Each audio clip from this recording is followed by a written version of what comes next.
The most dangerous part of the 2026 economy is not the inflation you can see at the grocery store. It is the quiet transfer you cannot see happening while you think things are finally normal. Every year you wait is another year where real cash flow gets pulled away from you and pushed into assets. And the people who own those assets are not waiting in the same way you are. This is not financial advice. This is financial education. And if you are anxious right now about AI replacing your job, about rent climbing again, about the stock market hitting records while your paycheck feels smaller than it did in 2019, then you are not imagining the disconnect. You are watching a system that routes money upward on purpose and then sells you comfort on the way. Here is what you will understand in this video, straight and without politeness. The years after the big emergency taught the ruling class a lesson. When they panic, they do not just stimulate the economy. They rewire who gets the benefit of new money. And now, with AI disruption accelerating job losses, housing affordability collapsing across the United States, the United Kingdom, Canada, and Australia, and retirement systems underfunded for decades, the next phase is not going to feel like another normal recession. It is going to feel like a long, controlled grind where some people get wealth faster than they can spend it, while everyone else keeps paying for stability with their future. And here is the part nobody wants to say out loud.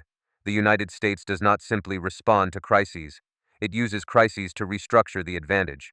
Remember 2008. Remember 2020. The mechanism is always the same, and in 2026 it is still active, just wearing a different costume. Let's start with timing, because timing is where ordinary people get slaughtered.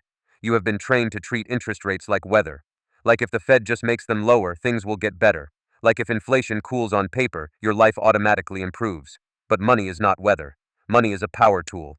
And if you miss the few moments when the power tool is actually aimed in your direction, you lose access to leverage you never knew you could use. Picture this.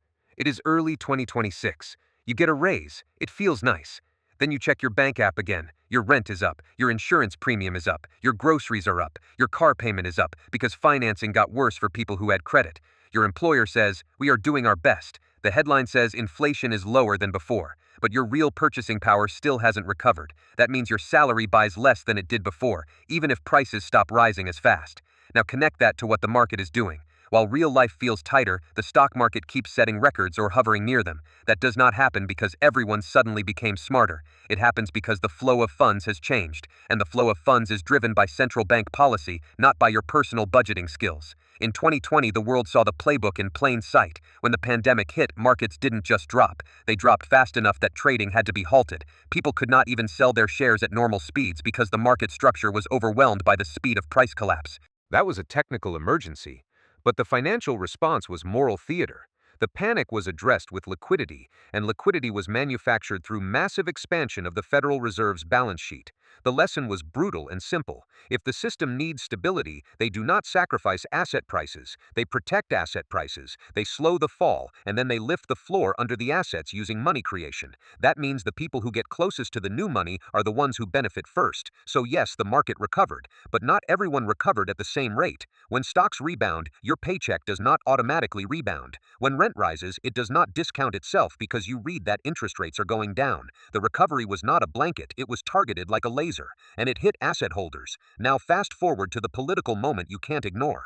In late 2024 and through early 2025, many Americans voted with their frustration, not because their lives were perfect, but because their pain had a direction. They were told by the mainstream to trust the process. Then they watched the process reward the people who already owned. So they rejected the party that looks competent in press conferences and feels incompetent in their neighborhoods. This matters because politics shapes the financial playbook. The ruling class doesn't just dislike certain candidates because of personalities. They dislike candidates because of uncertainty about asset protections. They like predictability. They like deals. They like knowing that when something breaks, the system will break in a way that still keeps ownership in their hands. So when you hear that a certain administration is not favored by Wall Street, understand what that really means. It means the market expects a certain hand on the scale, and if the hand moves, the scale can tilt in unexpected ways. That is why markets can price outcomes before policies even arrive. That is why bond prices and stock prices send signals before the public feels them. And this brings us to the moment you should not treat as a headline. The idea is not just that the United States lowered rates at some point. The idea is that, historically, lowering rates should weaken the dollar by reducing yield attractiveness. In plain terms, if you pay less interest, investors should care less about holding that currency for returns. But in 2026, we have seen a pattern that breaks the simple story. The dollar has often behaved like it is gaining relative strength even while rates move down. This is not a comforting contradiction. It is a clue. It means economic theory is failing at the exact point where you are most dependent on it. When theories fail, the market stops being about fundamentals and becomes about positioning, liquidity, and the next emergency. And here is where things get ugly. People think the next crash will come like a movie: dramatic collapse, immediate chaos, clear villains. In reality, the most dangerous collapses are slow, confusing, and funded by policies that keep appearing reasonable on television. Consider what happens when the supply of buyers for U.S. bonds shrinks. The earlier era of high interest rates created a strong incentive for investors, including rich individuals and institutions, to park money in U.S. treasuries. That demand pushed bond prices up and yields down in certain periods, creating a feedback loop. But imagine a different world. Imagine yields fall, bond prices rise, and still fewer people want to buy long-term government debt. That means the government can still issue bonds, but the market appetite changes. It becomes harder to roll debt at the same terms without offering more compensation. And when you combine that with a stock market that is still levitating, you get a mismatch. The place money wants to go is not the place it should go for stable long-term financing. Now ask yourself a question you have probably been trained not to ask. If both U.S. stocks and U.S. bonds get less attractive at the same time, where does the money go? And if there is not enough genuine demand to clear the system, what fills the gap? In 2008, the answer was not discipline. The answer was more intervention until sellers ran out of power. That is why you saw both stocks and credit implode quickly in the panic phase. It was not one market breaking, it was the whole confidence engine. In 2020, the response was the same logic with different tools. Liquidity surged. Borrowing costs dropped dramatically through policy rates and asset purchases. But the deeper truth is that the liquidity did not land evenly. It landed where the financial system can transmit it to asset owners faster than it can transmit it to wages. And now you have 2026 reality stacking on top of that old mechanism. AI is accelerating job displacement. Many middle-class roles that used to be protected by routine skills are being automated or augmented in ways that cut hours and reduce headcount. That creates a strange new labor reality. Even people who keep jobs often keep fewer hours or take more responsibility without proportional pay growth. At the same time, housing affordability has detached from wages in an almost permanent way. In the United States, in major Canadian cities, in parts of the United Kingdom, the purchasing power gap is not closing, it is widening. So you have a generation that can work and still cannot buy what previous generations bought. They rent longer, they move more often, they build less equity, and because they are renters, they do not get the same asset appreciation that the wealthy get. Then you layer inflation's long-term damage. Even when inflation cools, the damage is done through wage lag and repeated price changes.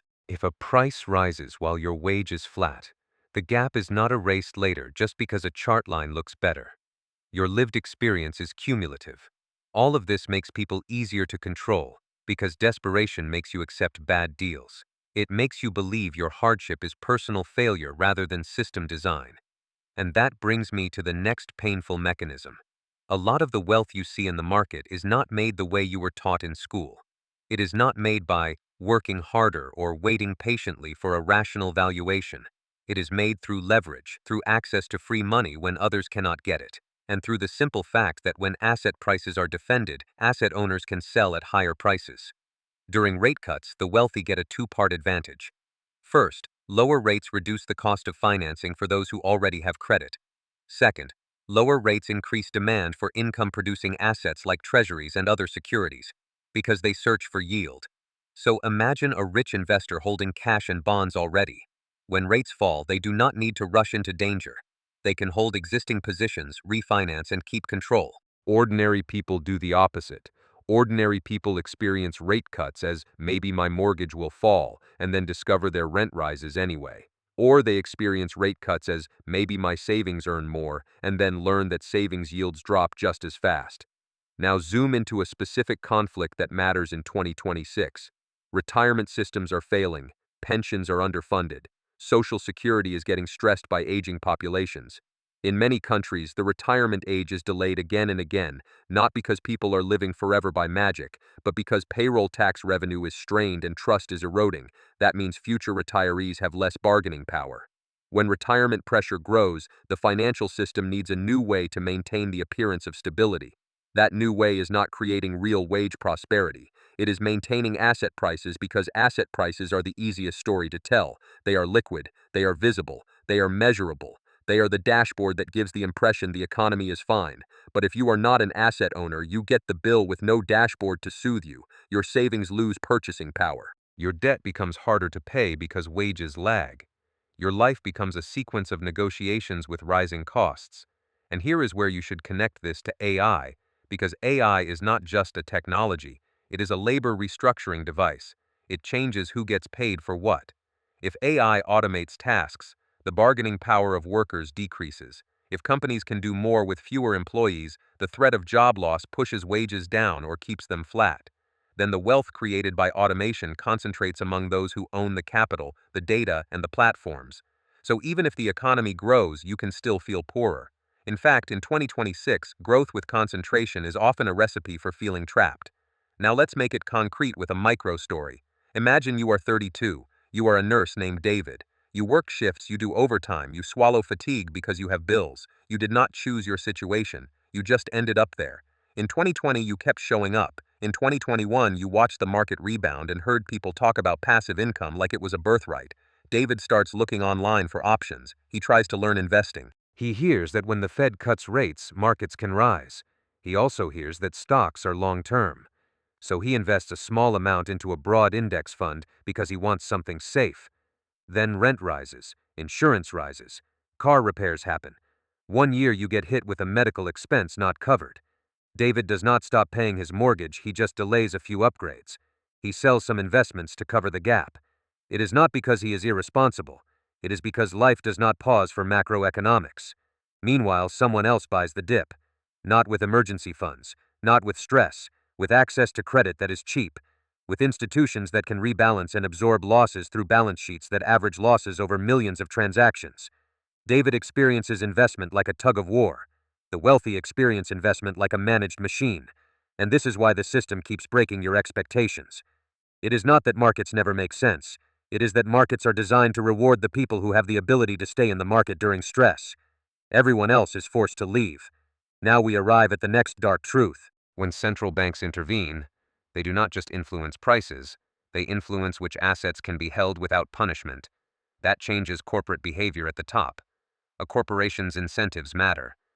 If a company can borrow money cheaply because the financial system is flooded with liquidity, the company may not use that borrowing to expand production in a recession the way textbooks claim. Because expansion requires demand, and in a recession, demand often does not exist. So what do corporations do instead?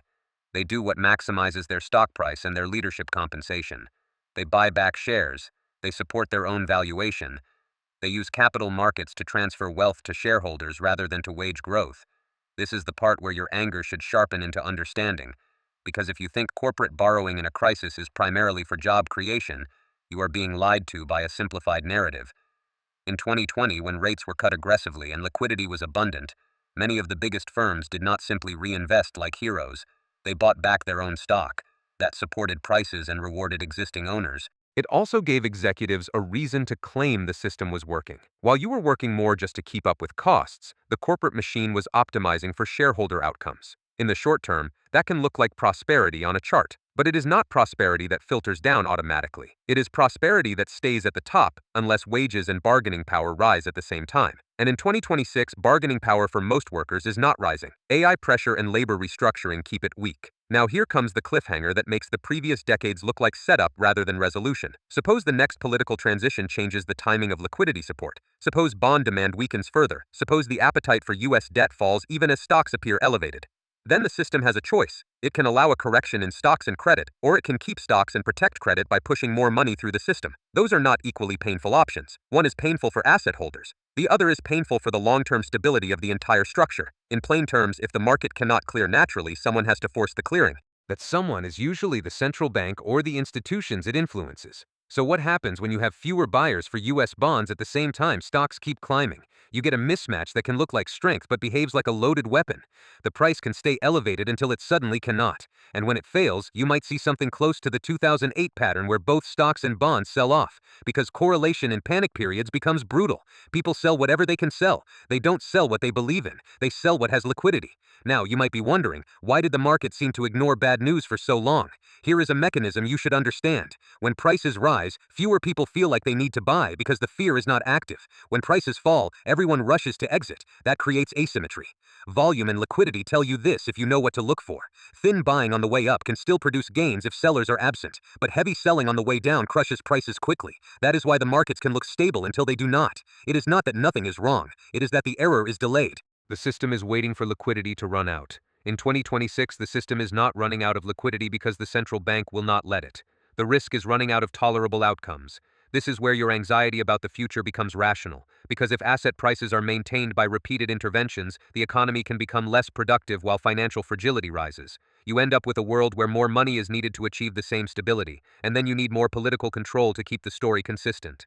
Let's talk about crypto for a moment, because it is one of the biggest emotional traps of the last decade.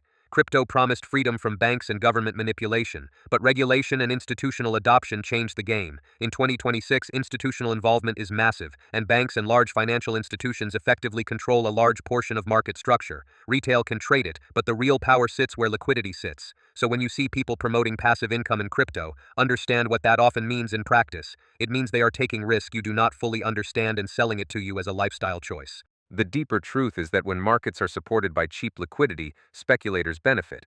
When markets tighten, speculators get crushed. But the people who structured the system already built exit ramps. You are not crazy for sensing that, you just lack the map. Now, another map piece. Big money uses timing. They do not just buy, they position for what happens when liquidity changes. This includes selling before panic. It includes shifting exposures quietly. It includes using short-term instruments to stay flexible while others are locked in. In